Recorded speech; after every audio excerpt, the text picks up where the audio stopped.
Here we are, back at the part where you would not have been able to go any further unless you had the high jump boots, which is a pretty good way of the game kind of gating it off until you actually have all the power-ups in this area, as the high jump boots were the last ones we could possibly gotten out of that chain of 3. Did I just press the wrong button? I believe I just pressed the wrong button. Let's do this again, shall we? But now that we have all 3 of those major power-ups, we can kind of go back up. I kind of hesitate to say topside, as we're actually going to be going lower by going through this path right here. But we're ready to get back to the main-ish room, I suppose, if you want to call it that, which is this one right here. But there is one more power-up that we are going to need in order to actually progress through the entirety of this area right here. And it's something that is rather familiar to this game in the location, if I do say so myself. I was kind of already blabbing on about it earlier on in the playthrough, but now we get to see it firsthand before we go any further, because I've kind of been looking forward to this one just because of the flashbacks to the original Metroid 2 playthrough that it is indeed going to give me. Like I said, the geometry of this area was already somewhat familiar. Let me see if I can down that guy without falling down. There we go. But also this one kind of really gives me the familiar vibes too. I don't know if I can say it was like in the same exact spot or something like that, but I mean it was definitely in kind of a structure that looked very similar to this, or at least a part of the map that looks somewhat similar to this, but I don't think I need to worry with those guys. What we want is all the way at the bottom here. Last power up of the area. And it looks like it's already been taken by something!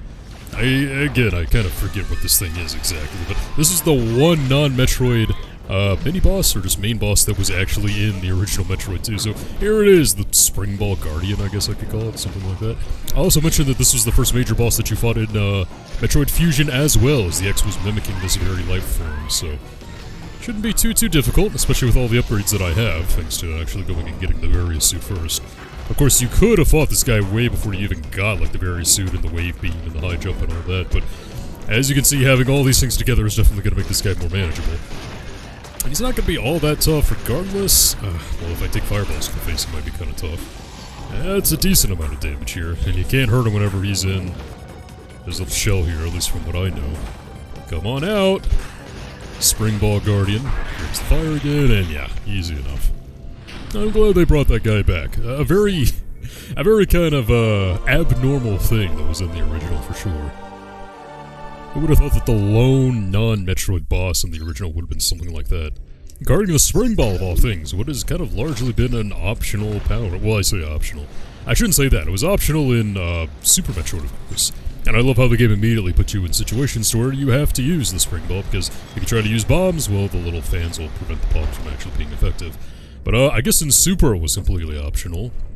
From there on, whenever we got the bombs, we kind of by default got the Spring Ball power-up, so I think it has actually been a while since the Spring Ball has actually been, well, number 1, its own power-up, and number 2, something that you needed to progress. I mean, this is kind of the only thing I can think of off the top of my head, probably the only game that really kind of demands that, honestly. And I wanted to use the pulse, not the armor. I mean, I'm trying to think, in the original Metroid 2, of course, the fans weren't a thing, so I don't think you ever needed the Spring Ball. You could always just use the Spider Ball or even just the Morph Ball bombs in order to get what you needed.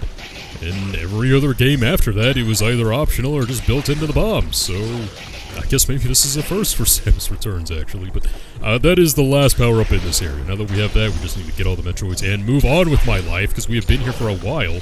These areas are a bit bigger than I kind of remember them being, but number 1, we're just going to follow the Metroid shell right here. And we needed the lightning armor for this anyway, although I guess we had the lightning armor before we even got to this portion, so we could have done this guy a lot earlier. But you know me, I really like to kind of emphasize, I don't do that anymore, I really like to kind of emphasize getting these armor upgrades to make my job just a little bit easier in all these games. And I hear that. What is that I'm hearing exactly? Well, it's like a breakable block somewhere, but I don't know exactly where it is. Maybe it's just the one up here.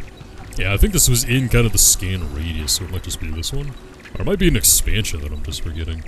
Although there is no reward for getting 100% in this game, unfortunately. Something that Dread really helps to kind of change. So before we go any further, though, this is going to be a Metroid Battle, so I'm with the Ice Beam. There we go. And there he is. It's another one of those fire elemental ones. Let's see what we can do about him. You'll notice that the fighting arena, or just the arena that we're fighting this thing, is way bigger than the others so far.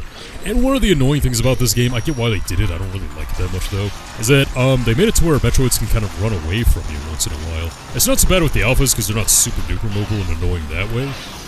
We'll see with later Metroid forms. Well, I can't just say the Gammas, since we've already fought the Gammas.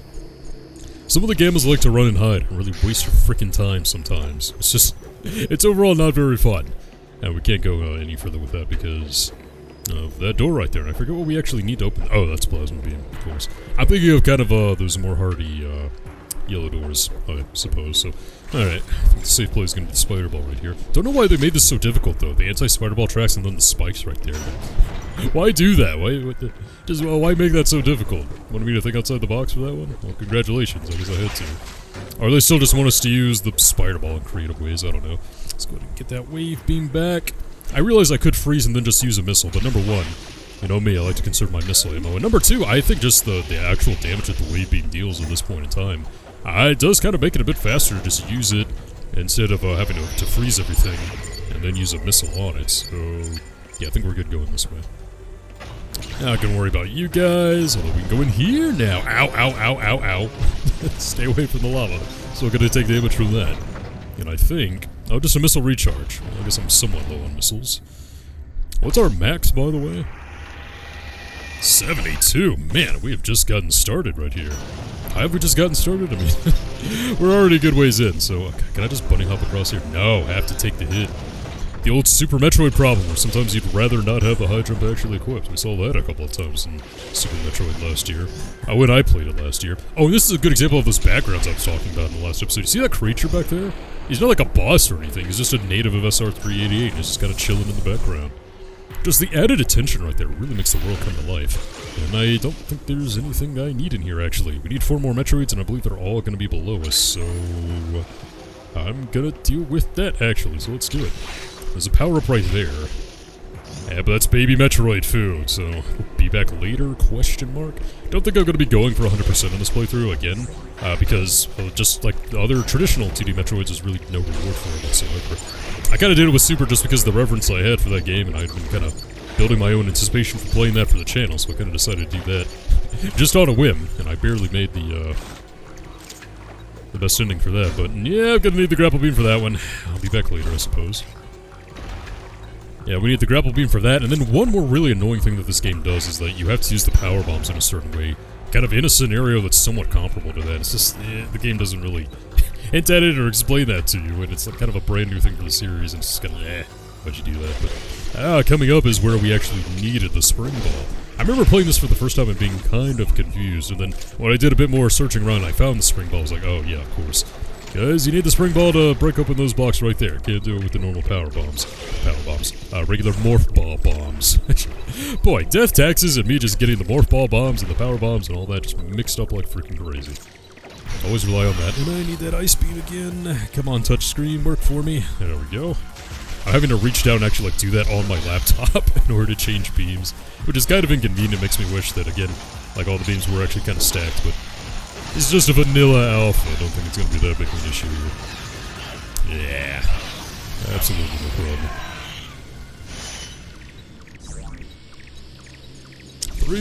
3 more. Gonna find those.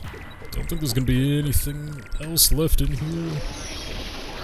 Yep, absolutely nothing left in here. Let's go ahead and pull that wave beam back out.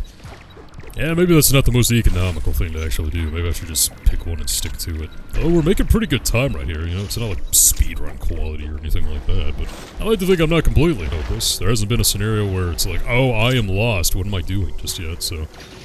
Come here, bud. Or just not charging me until you get through the barricade, how about that? Yeah, just the wave beam is so efficient at taking these guys down. And those guys did so much damage in the original too. I remember hating those little organisms for sure. Oh, this is another one. Whenever that Metroid meter starts flashing red, you know you gotta move. Here we go again. I knew you were gonna be somewhere under the water at that. Time to pop it, come on. I would have liked to freeze you before this counter. I don't think it really has any impact whatsoever, but... already flashing red right there. And that's not gonna quite do it. Ice Beam's just so much more easily spammable than missiles, you know? It's easy to burn up missiles real freaking quick. Okay, can I get that wave beam back? I'll try to be faster about that. There we go. That's the type of speed I'm looking for. And now we just spider ball up here. I think this is another hot room, yeah. So again, due to the open nature areas of this game, you know, the entire world isn't all interconnected, which was a point of contention among a lot of people, I'm sure. But you could have gotten here or gotten to this door way before you got the various suit, and then you'd be kind of stuck as to what you're actually doing around here. So one of the Metroids is going to be the left, the other two the right. You have to watch out for this lava, which absolutely murked me last time. Okay, in here. This is going to be another one. This is going to be like a little toasty, spicy Metroid right here. As if you couldn't guess what the environment was going to be in. I think they move a little bit slower whenever you completely freeze them too. Oh, that guy kind of shook him off easier than the other alphas, and he's going to run. Come here, coward. Get back here. I like how it does the... I can't even replicate that sound with my own mouth, but I like how it makes that sound every time the Metroid is within view. I'll take that. And just one more. Don't think there's anything left in here. Oh, we are good. Pull out that wave beam again. And now one more, which is actually going to be to the right of us. Boom! Headshot. Well, not so much of a headshot as it is like a forehead shot. It's the same difference. Forehead head. And this is one of those times where I wish we could do the, kind of the increased, all new and improved melee counter that was featured in Dread, where we could actually do it where you're moving. That was a big reason why movement in that game was so awesome. But, nice teleportation station. We're gonna keep that one in mind. And the last guy should be right over here. Of course, the Gamma was the most difficult part of... Oh, don't want that. Gonna be freaking ice beam again. Of course, the Gamma was the most difficult part of this area, Metroid-wise, so... Okay, don't bother me anymore, dude. Come on. More missiles in the face. There we go. Freeze you. Don't fall off, please, because that lava will hurt badly. And last Metroid time, everyone. Another alpha? It's another alpha. Let's see if I can wait until it's actually in the foreground this time. There we go. Got him. I can't ask for that to go any more smoothly. Of course, these guys, the most annoying attack they have is when they can actually set the entire ground on fire, which comes out very fast, and it's kind of difficult to see coming like that. It's not the most well-telegraphed attack ever. And with that, that is all of it, boy. The last half of those Metroids really went down quick after we got all the power-ups. Now that would normally be a pretty freaking long walk, but thankfully we got that, it's almost like the developers knew that would have been inconvenient to have right there, so they put the teleportation station, or whatever you want to call it, right where we just were. Aren't these game developers wonderful? I mean, backtracking is cool, I love it about Metroid, but when everything is kind of segmented like this, and it's like pretty clear that, I'm gonna have to come back when I get the wave beam at this specific area, I suppose it's a bit better to have more, traversal options that aren't as annoying around here. I think this is one of the first times we've used this too, or the first time, actually. So the way these work is that first you have to pick an area in SR388. Of course, we want this one right here. And the teleport station we want is, yeah... Actually, I think there's a missile tank all the way back there that I may have missed. I'm not gonna sweat over that too much, though. I think we have more than enough missiles at the moment. And again, you don't have to live and die by the missiles in this game. The ice beam will work against the Metroids if you, for some reason, run out of missiles. And I say for some reason like it's completely uncommon. It's really not. I mean, some of these Metroids, oh boy, guys, they can get nasty with a capital N. Don't want to deal with this crap. But we'll get there when we get there. I think I can deal with just something like the one missile tank or whatever. Not gonna be that important. Don't fall down there, Samus. Ow. But there we go, Chozo. I did your tasks.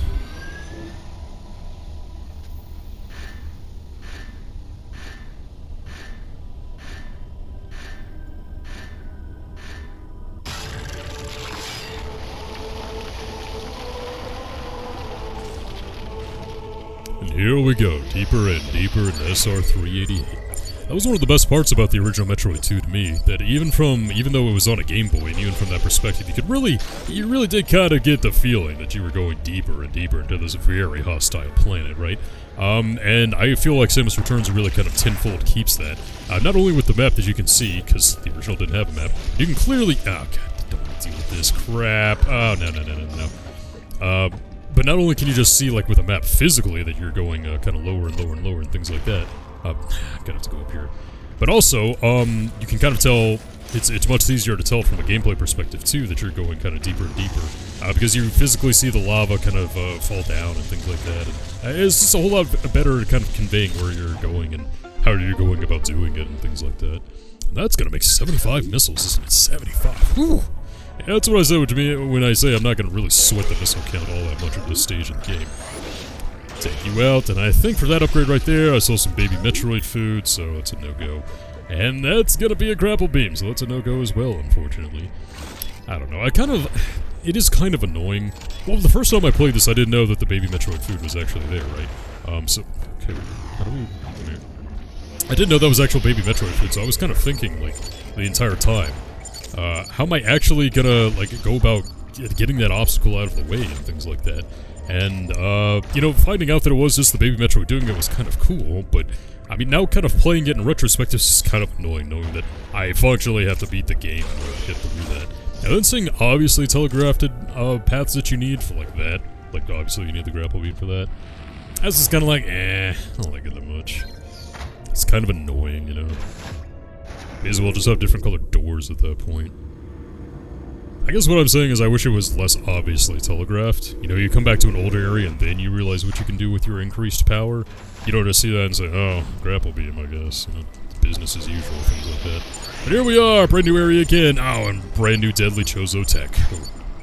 You thought the flamethrowers were bad. Those guys were also in the original and they can rack up the damage like nothing else. And these new enemies are also very resistant too. Give me the damage. And that is gonna be the full 10. Oh my god, don't want to deal with that. And we see more evidence that we're, of course, going to need that grapple beam. Let's see if I can get up. Yeah, we're gonna be fine. Spider ball time! It'll be very smoothly move along. Yeah, it's never gonna be any bigger than 10, but the areas themselves just always tend to get bigger and bigger. No, don't they? They never tend to really let up. But what is gonna be the theme for this one, you may wonder? Well, kind of hard to really nail down a theme for it, I suppose, but I guess it's kind of like a mechanical Chozo works or something like that, or at least from what we're seeing at the very beginning right here. Do I want to go ahead and save? I mean, we have made some really good progress right here. Of course, the LP or pro tip is like, don't ever actually save, but I don't really want to like lose everything at the same time, so whatever. Okay, no. It's not. Get attention from that guy again. The less Chozo made things that are around here, and the less Chozo people that want to kill me, the actual better. And that one's gonna get me again. Ow, the flash comes out so fast. Stop it. I think as long as you keep hopping around really fast, really is not an issue with that. But I'm gonna keep up the scan pulse whenever we keep kind of going. Keep hearing the flashing. Kind of sounds like or feels like they'll be above us here. You can see. This is when the melee counter gets a little bit more difficult to pull off. Have to be a little bit more proactive with it right there. Now let's see. Yeah, we have that giant thing right there. And it looks like my puny little wave beam could not do a ton to it, so, no go for right now. Let's see if I can do this now. Yeah, a little bit faster on the uptake is actually needed, but it's not the worst thing ever. Let's see, where are the breakable walls? Aha! This one right here, of course. Pull out the old electric shield, and then really go to town, I suppose. Now, just making contact with, just making contact with the actual plants does not do a ton, but it really is kind of the contact with the enemies that really does it. But here we go, on power number 3. The Beam Burst. Ooh. This one's brand new as well. Well, all the power-ups kind of are. Beam Burst enhances your beam by increasing attack power, enabling rapid-fire shots. Firing this beam uses Aeon. So you guys just want to watch this. Check this out. There we go, come on. Boom, boom, boom, boom, boom, yeah, look at that. Oh man, isn't that cool? I love it. These shots are actually really kind of powerful. So whereas the lightning armor was very defensive in nature, and it's very useful that way, the beam burst, of course, is very offensive in nature too. Although I will say, from what I just remember from my playthrough of the game, I would rather use the Aeon on the defensive capabilities of the... Let's just this down here. The defensive capabilities of the electric attack instead of the offensive abilities of the beam burst, but they can be like very useful regardless. So, oh yeah, actually, I don't know why I did not comprehend. Dude, you have the beam burst. The flowers are right there. You have to use them. It's probably because I'm remembering the plant enemies that are actually in Dread and what we need to get past them. There we go. Die. Nice, nice, nice. Look at all the goodies we get for that. Ah, that is satisfying. Love it. So it's not quite the Spazer Beam necessarily, but it's something that's pretty cool as well. Although I do get the criticism that maybe having all that tied to Aeon isn't exactly the best thing ever, but I mean, just the fact that we had brand new stuff here for Samus Returns, I think, is kind of just incredible in its own way, but I mean, it's not as useful as the other two, but I still think it's pretty freaking cool.